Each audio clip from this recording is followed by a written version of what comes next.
tout le monde, aujourd'hui on se retrouve pour une vidéo. Bonjour, hello tout le monde. On se retrouve sur le tuto de comment j'ai fait ma nurse.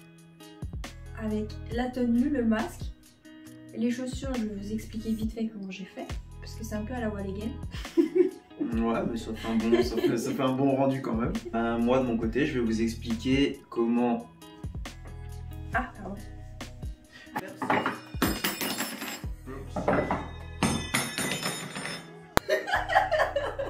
Comment casser votre carrelage. Donc comment faire le masque, bon qui a pris les dégâts mais c'est la faute à la convention. Bref, comment faire le masque en plâtre du coup, parce qu'il faut faire très attention avec le plâtre, si vous faites des conneries vous risquez de ne plus avoir de sourcils. Donc voilà. Et c'est parti.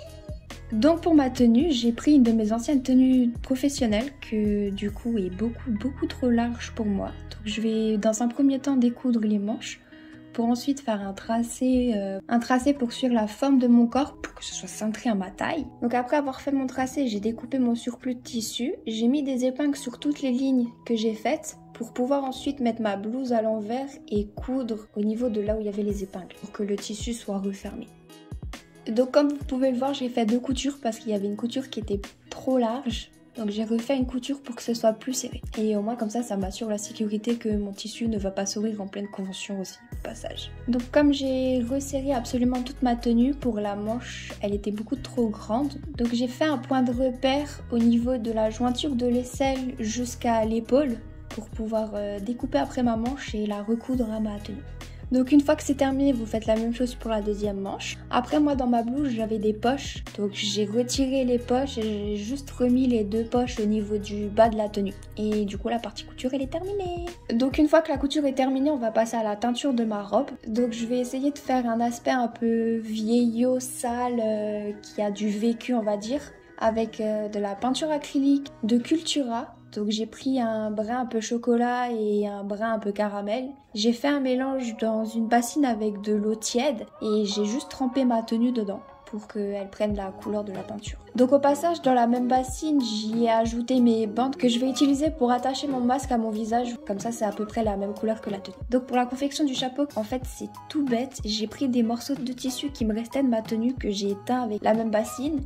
Et après, j'ai fait la forme dans du carton et j'ai collé mon tissu dessus. Donc pour la confection de mon arme, j'ai pris un couteau de cuisine, tout ce qu'il y a de plus normal, que j'ai patronné sur une feuille A4 pour ensuite pouvoir le découper dans de la mousse. Donc j'ai utilisé de la mousse en densité élevée en 5 mm d'épaisseur. Pour donner de l'épaisseur à mon manche, j'ai redécoupé mon patron dans de la mousse 2 fois pour l'avoir sur les deux côtés et voilà.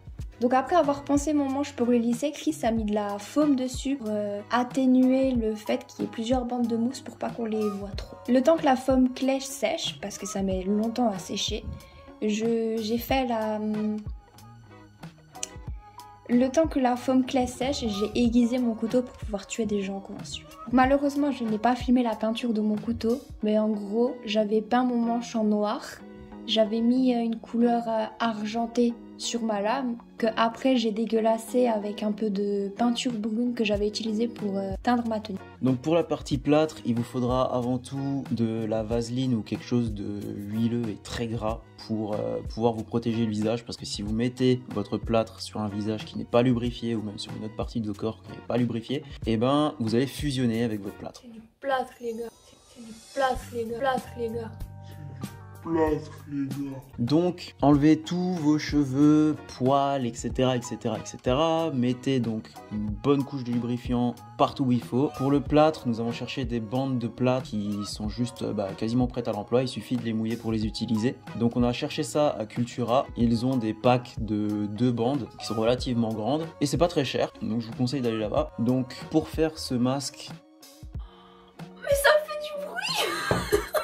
C'est assez particulier parce qu'il prend énormément de détails du visage, donc il va mouler votre bouche, votre nez. N'oubliez pas d'ailleurs de prendre soit une paille à vous mettre dans le nez ou alors pensez à ne pas le boucher histoire de pouvoir respirer correctement. Pareil pour un des 2 yeux, vous allez avoir au moins un œil assez caché, voire caché complètement. Mais bref, donc pour la première étape, lubrification de tout le visage et surtout des sourcils, histoire de ne pas les perdre. Donc une fois le visage complètement lubrifié, vous pouvez commencer à découper vos bandelettes de plâtre à l'aide d'un ciseau, tout ce qu'il y a de plus normal, et préparez-vous un bol d'eau parce que le plâtre, il va falloir donc tremper vos bandes et les étaler sur le visage. Donc une fois que vous avez trempé votre bande et que vous l'avez mis sur le visage, pensez à bien frotter entre guillemets doucement la bande de plâtre, histoire que tous les petits trous que vous ayez sur la bande se comblent justement avec le plâtre et que ça fasse quelque chose d'opaque. Donc quand vous avez fait tout le visage, pour retirer la première partie qui est un moulage de votre visage, clairement, il faudra faire des petites grimaces en fait à l'intérieur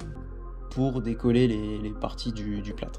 Donc maintenant qu'on a la base de notre visage, on va passer à l'étape décoration du masque. Donc vous allez couper des bandes de tailles différentes, d'épaisseurs différentes que vous allez mouiller. En fait, la conception, elle est exactement pareille que pour faire le moule de départ, sauf qu'en fait là, vous allez donner du mouvement en fait dans les bandelettes que vous allez mettre et vous ne serez pas forcément obligé de combler les petits trous. Ça fera un effet bandage un peu plus réaliste que si vous aviez vraiment tout lissé, parce que sinon vous allez avoir juste du plâtre blanc, basta, sans effet de bandelette. Amusez-vous aussi à faire avec vos bandes, au lieu de les mettre tout simplement à plat, de faire des petits enroulis avec, de les torsader sur elles-mêmes ou des choses comme ça, histoire de donner un petit plus dans votre décoration. Ça donnera un petit peu de volume également à votre masque. Bon, on n'a pas filmé non plus comment j'ai mis mon cosplay, donc le masque, c'est un masque en plâtre qui n'avait pas d'élastique parce que je l'ai coupé sans faire exprès. Donc pour pouvoir l'accrocher sur ma tête, en fait, j'ai utilisé des bandes de strap. Vous savez, les bandes qui sont un peu autocollantes comme ça, qui ressemblent à du bandage, tout autour de ma tête. Et après, par-dessus, j'ai rajouté tout le bandage pour que ça tienne bien. Donc pour faire la deuxième partie du masque avec l'œil blessé, j'ai fait un peu des escargots, des petits cacas, de ce que vous voulez, un peu n'importe quoi avec mes bandes de plâtre pour faire un aspect dégueulasse.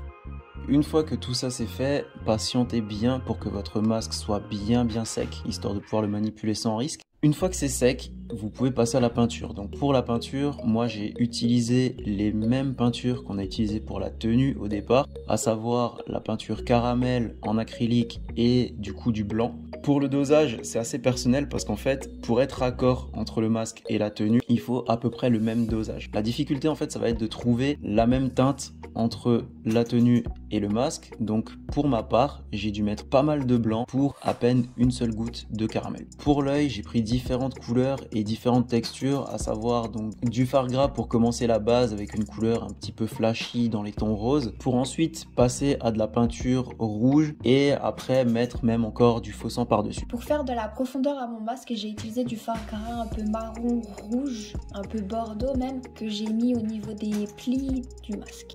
Après avoir utilisé mon marron, j'ai utilisé du noir avec un pinceau plus fin pour pouvoir encore approfondir plus mes jointures et faire plus de profondeur à mon masque. Ensuite, pour la couleur rouge du masque, j'ai utilisé principalement que du noir. Je trouvais que le marron n'allait pas avec le rouge.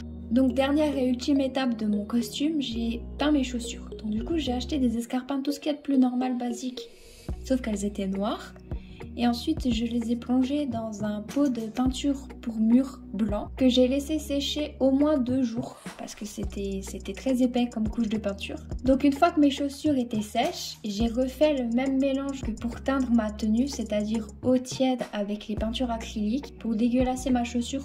Et du coup, au final, quand j'ai porté mes chaussures, en fait, on s'est rendu compte que la peinture avait craquelé. Donc, du coup, ça faisait un effet en plus à ma chaussure. Donc pour foncer un peu plus ma chaussure, j'ai utilisé mon fard gras brun que j'avais utilisé pour mettre sur mon masque. Donc j'ai juste pris mon éponge et j'ai tamponné un peu à des endroits stratégiques de la chaussure. La conception du cosplay est finie et avant de le porter, il va falloir également vous colorer la peau. Donc nous on avait pris du body paint blanc qu'on avait mélangé avec un petit peu d'acrylique brune avec des dosages un peu différents pour avoir plusieurs effets de couleur sur la peau qu'on a étalé grossièrement. Pour faire l'effet de veine, on avait pris du fard gras brun pour éventuellement suivre le tracé de vos veines ou alors en créer tout simplement. Donc on vous laisse avec les photos qu'on a fait à la convention SF Connexion à Colmar. Donc c'est des photos prises par PMD Photographe. On vous mettra le lien de tous les produits qu'on a achetés ou des équivalents dans la description. N'oubliez pas de vous abonner, lâcher un pouce bleu, tout ça, les basiques vous connaissez. Allez, des bisous!